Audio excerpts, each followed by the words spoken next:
Hello and welcome back, YouTube. It's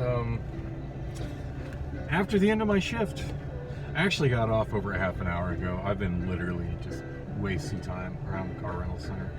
Just in no big, great mood to go home alone, and I don't feel I can justify spending money going out. So I've been entertaining myself here at the rental car center. Go figure. So still Monday, October 28th, 2023, 11:17 p.m. And I promised I'd give you all a view of the drive on Rental Car Way.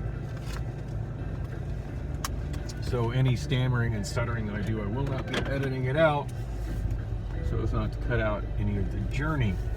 I think just for GP. By the way, in front of me, that's the Dollar Thrifty car wash, which is where I had the job interview to work. I never heard back a day on that job interview. So, and there's the car rental center.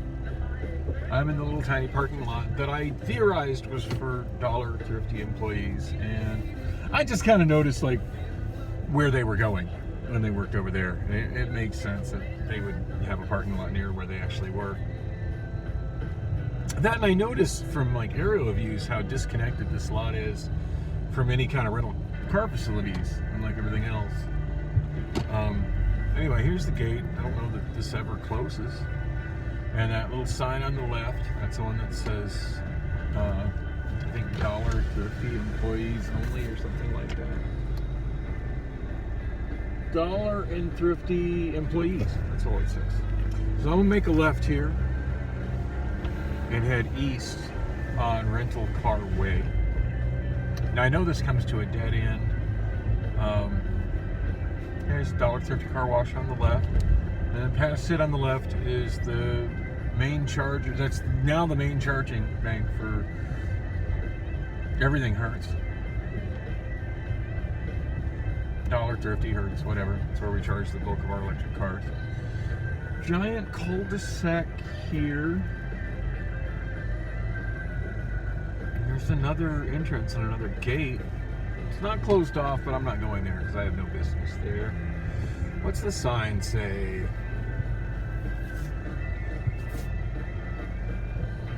Enterprise Alamo National.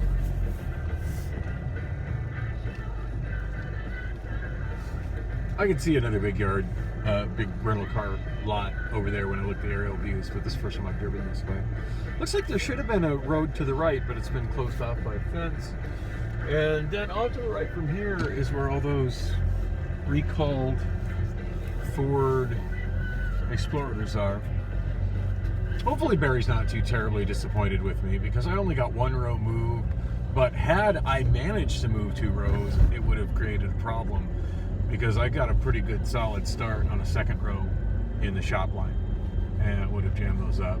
And I'm sure when he comes, hopefully when he comes in, he looks at how full all the other lines are and sees that I did fill one full row up of those, and will just be like, oh dang, Dan worked his ass off.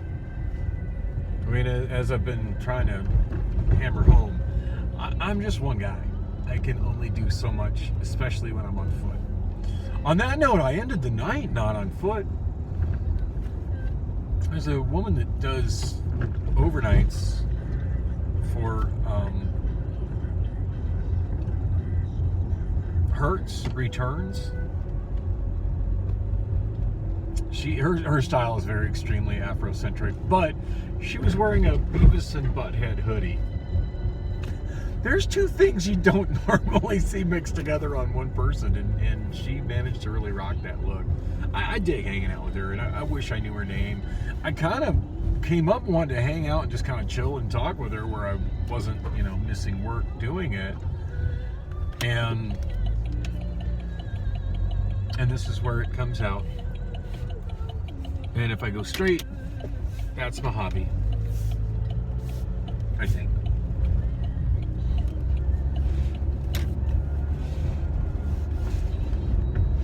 Pretty sure that's Mojave if I go straight. And this street on the left here by the pink neon, that's Grant. Or no, sorry, not Grant. That's Pima. which is the one that I took back from Circle K. It goes all the way through. So yeah, not the most exciting driving down the rental car center way, but it's the first time I've ever drove it, and there's not a whole lot of streets in Phoenix that I can say that about. So,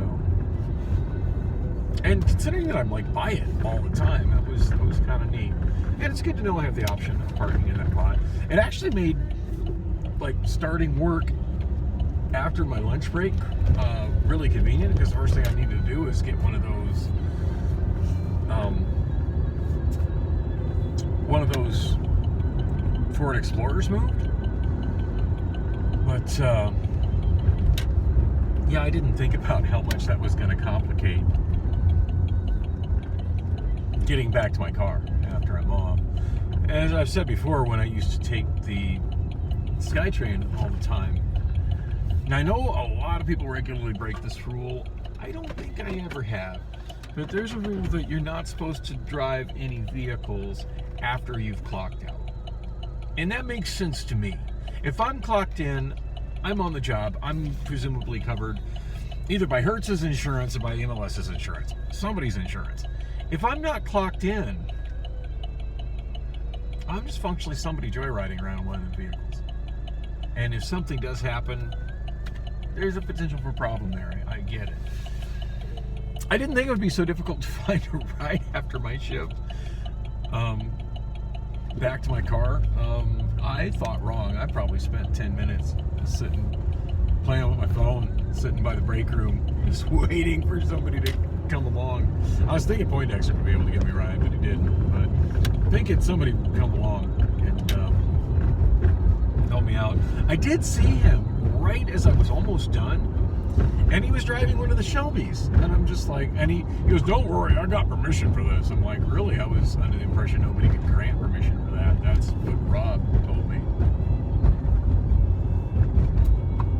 Anyway, I'm worried I might have already ignited too much of a war between MLS management and the Hertz management, shop management. And I'm not trying to do that. I'm really not an instigator. I just kind of like to do my own thing and be left alone. That's my preference. But I said I'd get to the story about what happened today with Carter and with Barry, and now's the time.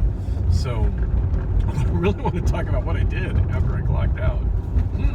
Which story? Oh, I think what I did right after I clocked out. Let's start with that, since that's so fresh in my mind right now. So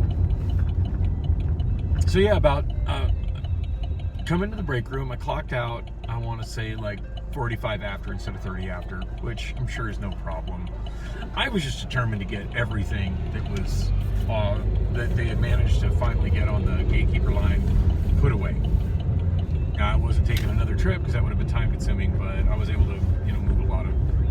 The up-down crew finally, at the end of the night, brought a decent sized batch of vehicles and put them in the gatekeeper. Actually, they did that twice tonight, but very late in the night. It'd be really helpful if they did that before 8 o'clock, or between 8 and 8:30 when I'm doing my lunch. That way, when I get back from lunch, they'd be right there waiting for me. And start after my lunch, just putting them all away.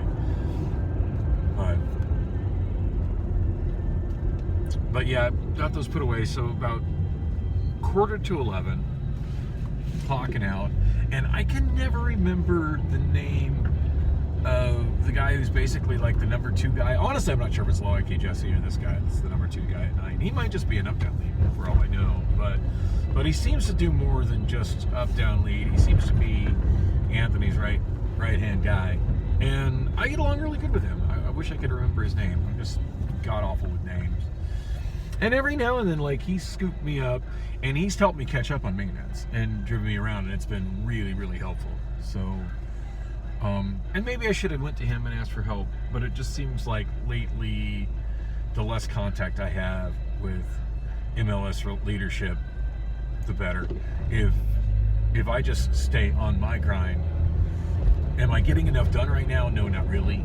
But I feel like I get more done than if I end up getting stuck in a van or in a car with those guys and them trying to micromanage me. At least if I'm doing all my stuff on foot, I'm at least in control of making my decisions and prioritizing what I feel needs to get done.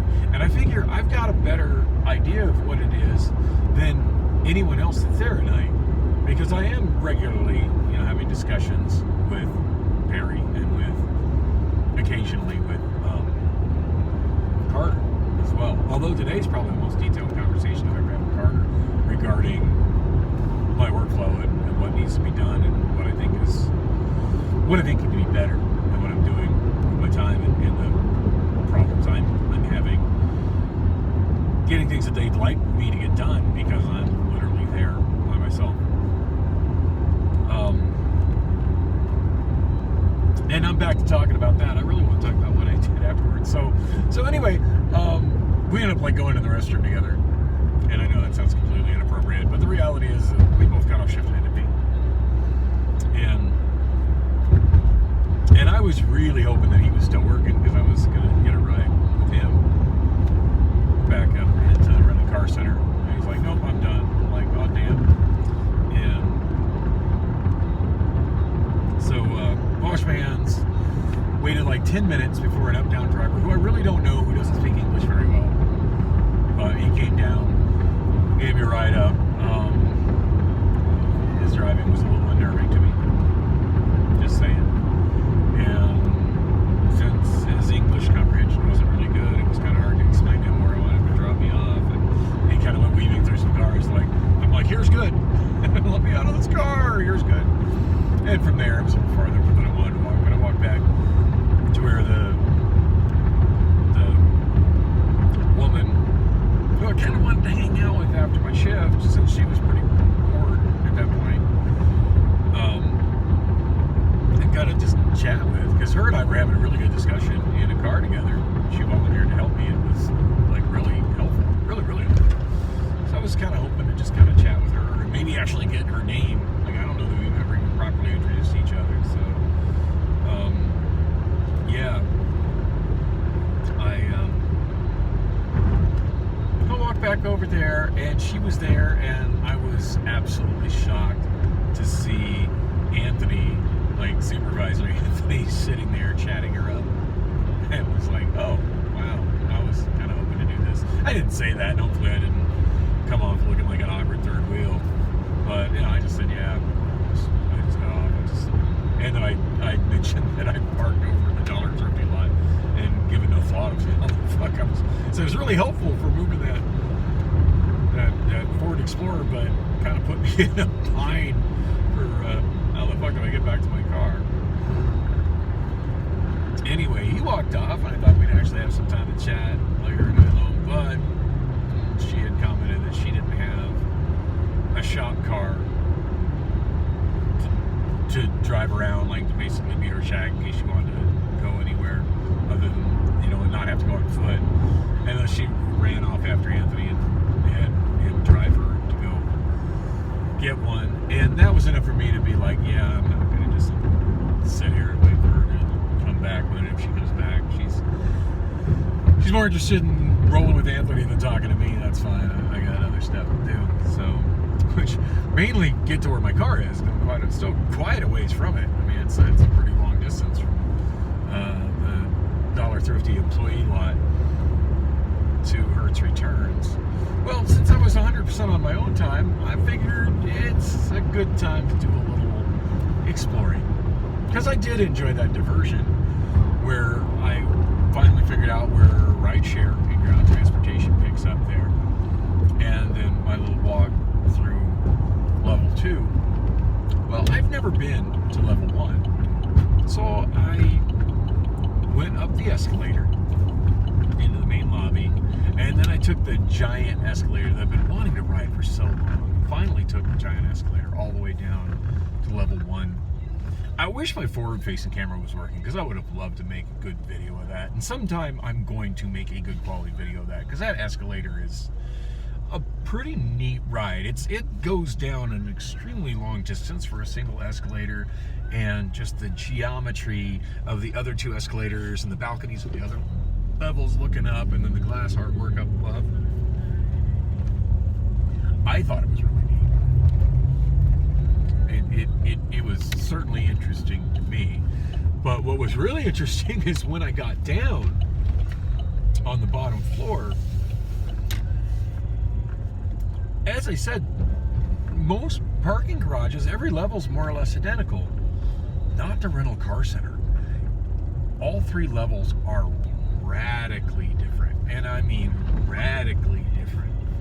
And I've never been on the first floor before. So when I stepped out, I couldn't even believe where the escalator came out, instead of like a big lobby area, it was this little teeny tiny lobby area, and there was just one set of doors to go out.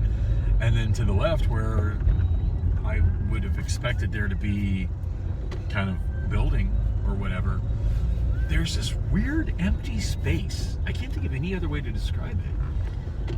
It's just this weird empty space. It's not being utilized by anybody.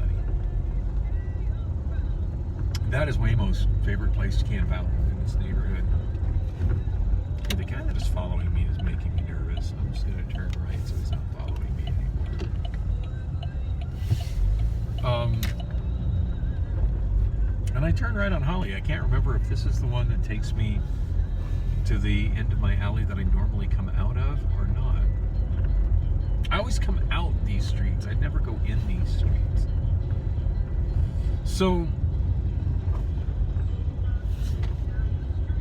the bottom level is Avis, and I kind of assumed it was, because I know Enterprise is the other of the big 3, of Hertz, Avis, Enterprise, and I knew they were on the 2nd floor, so it only makes sense that that Avis would be on the 1st floor.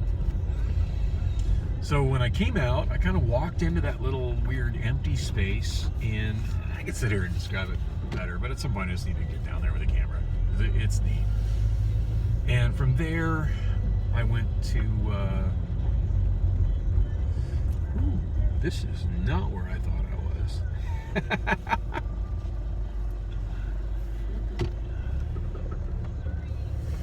I am definitely south of where I was thinking, the side street I was thinking I was on. Where am I?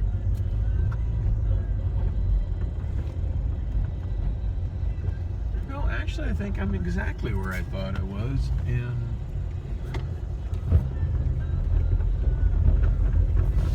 taking all the Halloween decorations through here and stuff.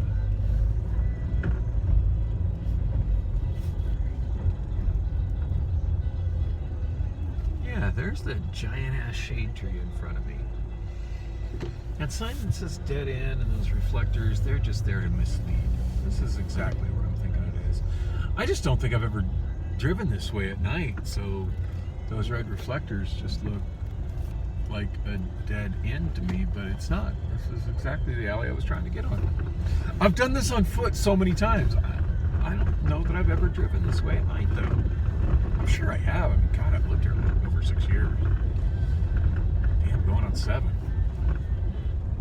Anyway, so yeah, I kind of explored that little empty spot, and then from there, I noticed there was a designated, like, pedestrian walkway, so I was taking it, and I realized I was in, what the hell? Hope I didn't just damage my rim.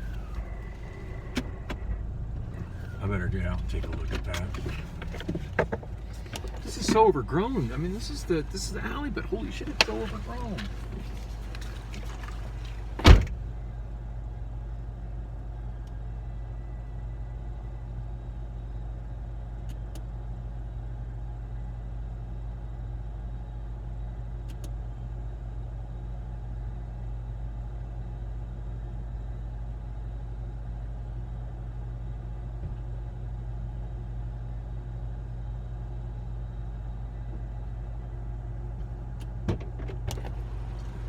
God damn it.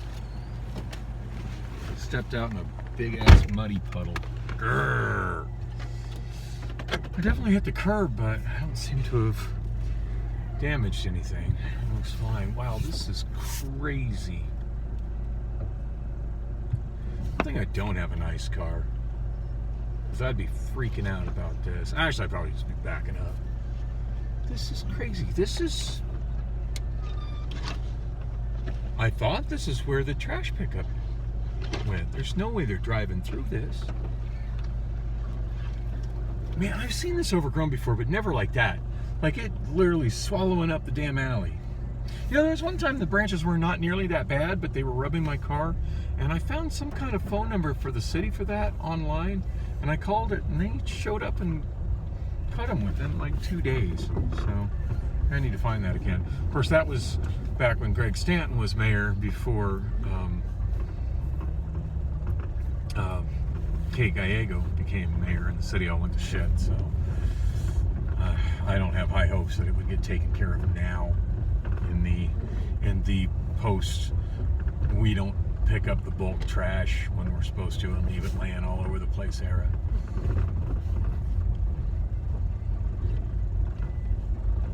Yeah, I got my damn good shoes, buddy. Grr, probably track some into the car too.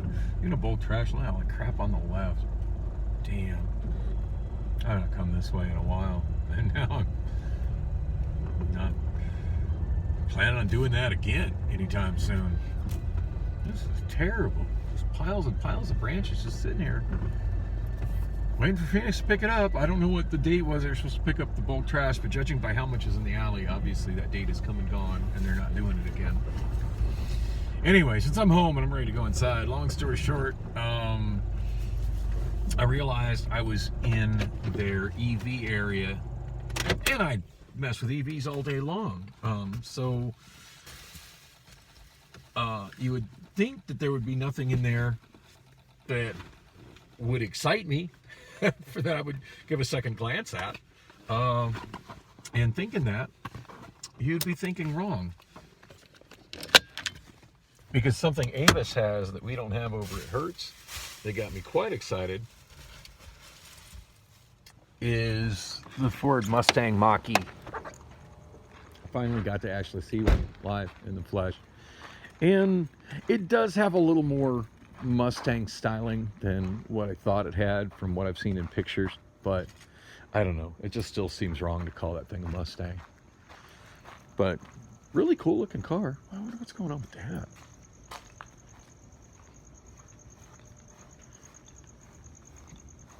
All right.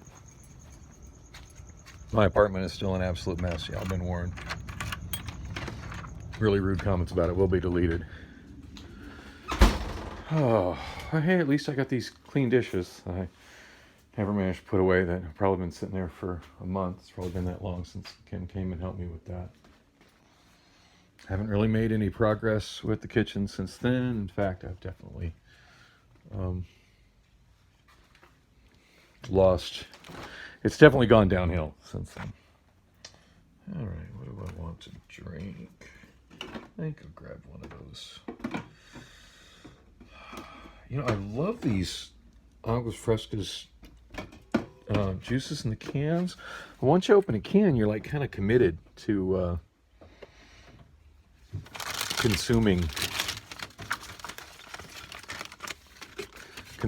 a can's worth of beverage. And I want something I can close the lid on. So here's a nice tea it is. At least the inside of my fridge is fairly clean. I cleaned it really good when Kim was here. She was working on the dishes. I was working on the fridge. Oh, yes. My room looks best when it's dark. So, anyway, as I was saying, I went through, did kind of stop and walk around. I didn't touch it or anything because I don't work for Avis. Although with an MLS, they use MLS as well. So with an MLS vest, probably nobody would have questioned it had I got in the car and started messing with it. But yeah, that just seemed inappropriate.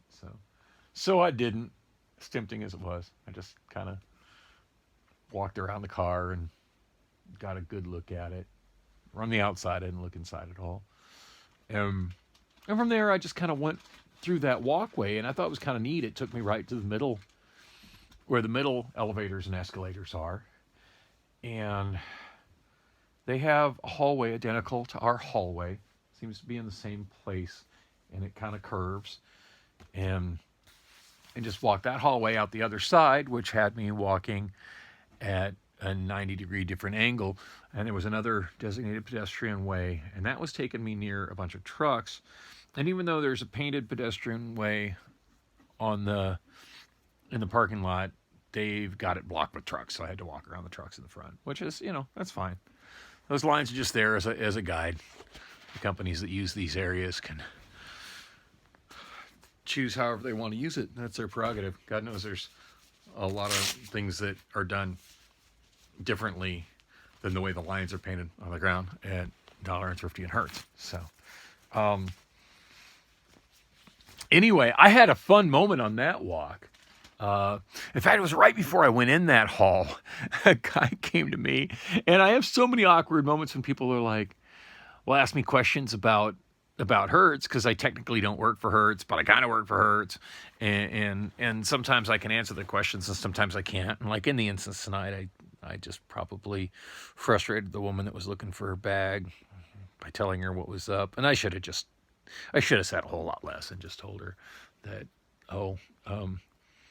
I'm actually a contract transporter for the vehicles, but just go talk to somebody at Hertz counter and let them know, and they'll put you in touch with Lost and Found. That's what I should have said.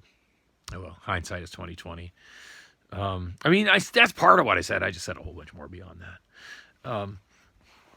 But yeah, it was an Avis customer, and he had come out of the hallway I was getting ready to go into, and he was, can you tell me where Avis Select something is? And I just laughed and smiled and said, nope, I work for Hertz. Just kept on walking. Anyway.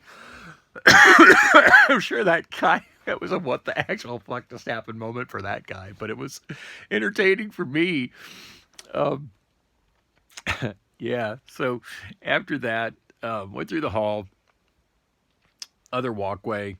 I did notice that there was a sign as I was coming out for people that were in that hallway indicating that the area where I came from was Avis. The area I was headed to was Budget, which Budget is to Avis what Dollar and Thrifty is to Hertz. So still their vehicles, but obviously they keep them separate, just like we keep our Budget brands separate. And they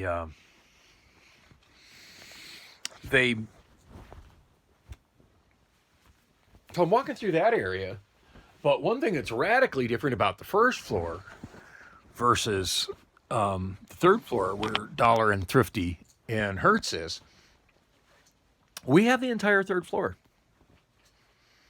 By we, I mean Hertz. And Dollar and Thrifty. It's all one company, all one fleet of cars.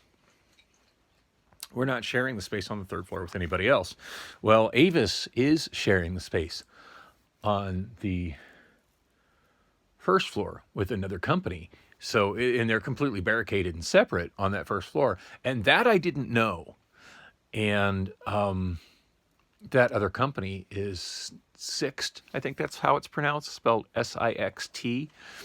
Their offices are in a completely different area than where the other rental car offices are up in the rental car center. And I always wondered like where their cars were and where their stuff was. And now at least I know where they're at as far as in the garage where their vehicles are parked. Their branding is very, very distinct and unique compared to every other rental car company. So that was kind of fascinating. And I didn't walk into that area. When I'm navigating on a different floor, there's like no landmarks, but I kind of know where like the halls and the elevators are and the stairs and stuff. So I'm kind of thinking in my head, okay, from here, this is the equivalent of the escalators by Dollar Thrifty. And I want to get to the stairs by where I'm parked, and it should be that way. And I walk in the direction where the stairs were, walk near where Six areas is, and of course I'm very fascinated looking at that. And I found some stairs, managed to walk exactly to the correct stairs, and just walked up half a flight That's how I had to walk up half a flight, and then suddenly, oh, I'm right in an area where I walk every day. And of course the stairs brought me up like right by where my car was parked. So, and that was probably boring, my narration of it, but wow, that walk was really something for me. So I teased that I was going to explain what all happened with my conversations with, wow, I never brought my earbuds to work today. I just noticed they're sitting here fully charged on the charger, right there. And of course I just unplugged it, so y'all can't see the 4 lights on them, but yeah, 4 lights. That's just going to have to save for a later day. I feel like I should do a short version of it. And I guess I can do that since I've been dropping hints about it. And that's like probably the most relevant thing that happened today. But basically when I was coming in, because I came in an hour late because I needed time to come sort out my car. And I didn't get everything out of my car, but at least I've got it to where I can see out most of my rearview mirror. The part of my rearview mirror that's not obstructed by my fucking broken sun visor. Got a lot of Allison's crap, and then some of the stuff that I've acquired, just junk from Hertz that I've wanted to keep, into my storage. So that's the major progress that needed to happen. And I found as I said before, I found my vest and my hat and my name tag. So, but yeah, that hour, I really needed that hour. I was in a much better headspace when I got back. However, as soon as I get there, I got a ride with Kali and Andre to...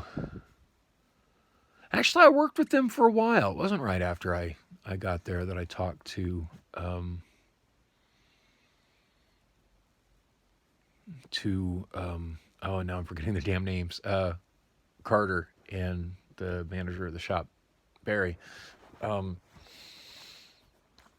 yeah, I worked for a while together with Andre and Kali.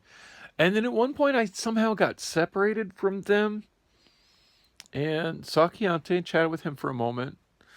The division between him and Andre, I think, has really hurt the efficiency of maintenance day shift. Granted, I'm not really there for day shift, but there's that, couple hour overlap between me and them where it's awkward. And I just wonder if anybody above them understands what's going on. I mean, I suppose it's not much different than the issue that had happened.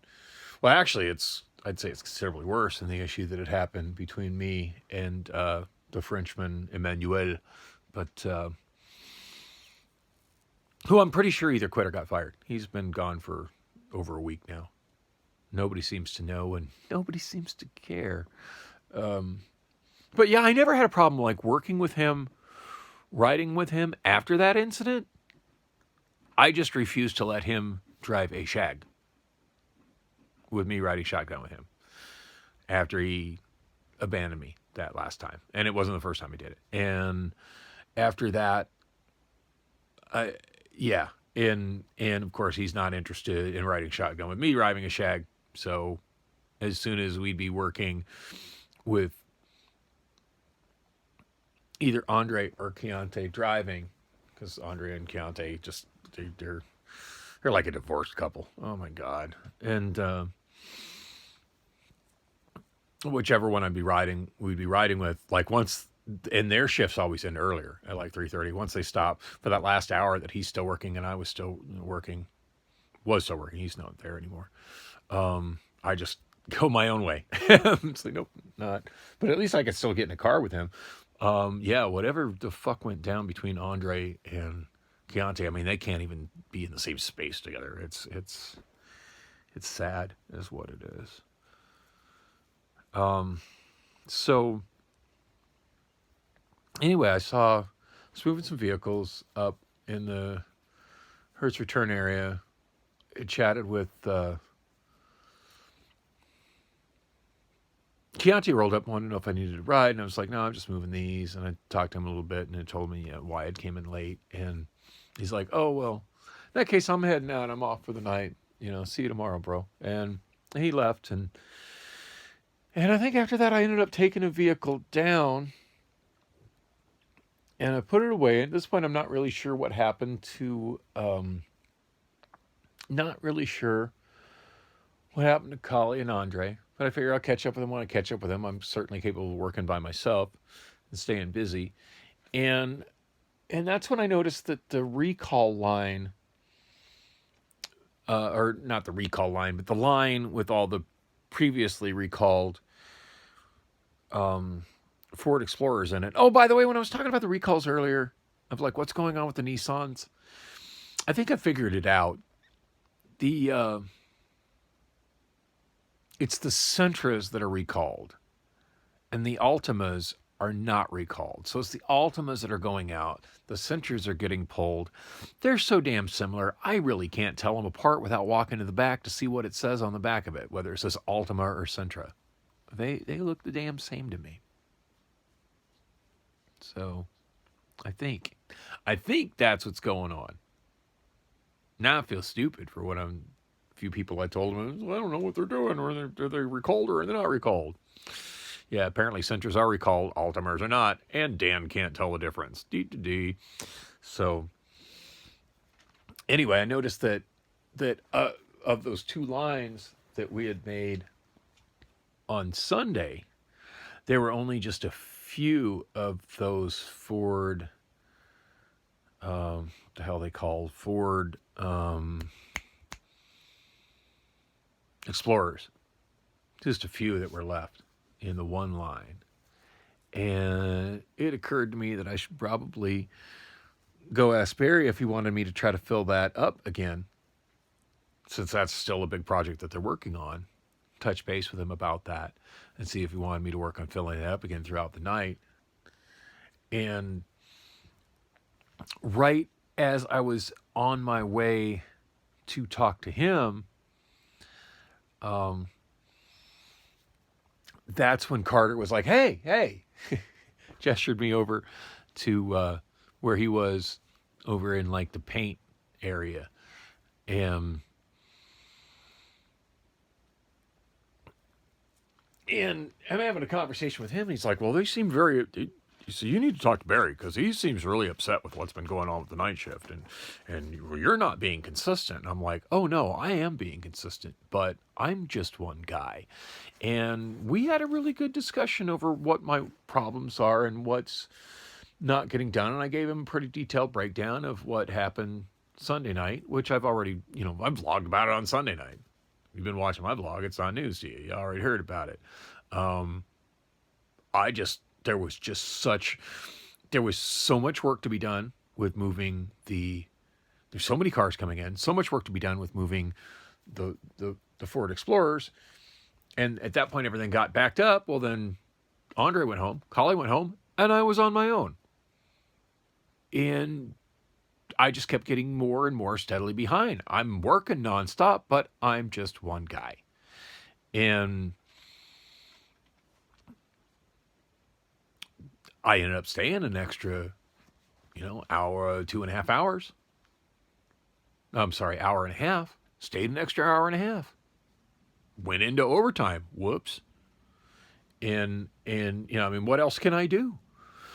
And then not only that, not only am I not getting help from other MLS leadership, but they tried to pull me away and said, we'll just put maintenance on hold. No, I can't put maintenance on hold. I'm already behind on maintenance. This is clearly turning into way more work than I'll ever be able to get done tonight by myself. And I told them, I said, they didn't, I was steadily doing everything, but they didn't. They seem to think they can put that on hold, but they need to focus, keep going hard on that stuff until, 7-ish.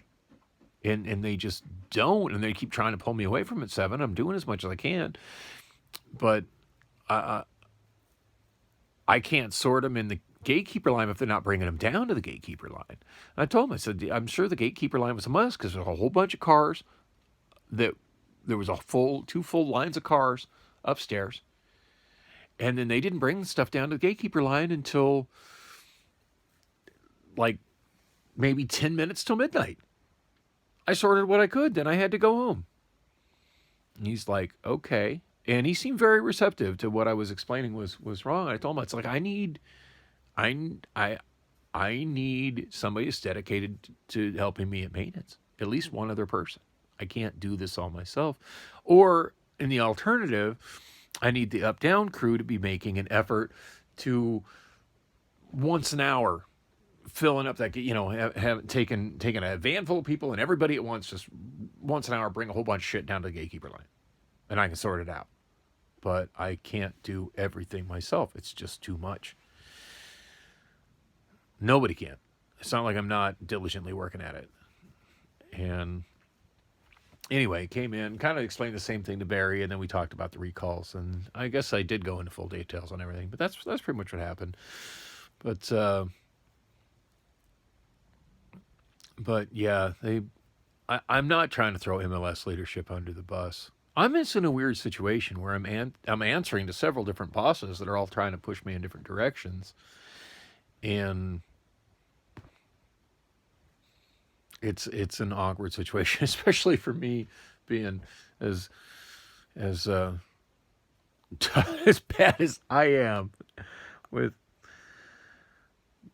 communication skills and interpersonal relation skills and everything that comes with being, as mentally ill as I am. I mean, I do damn good work, but when I'm getting conflicting directions, it's like, well, what do I do? What do I do? I'm trying to do the best I can with what I know, but anyway, I feel like I explained myself to enough of the right people.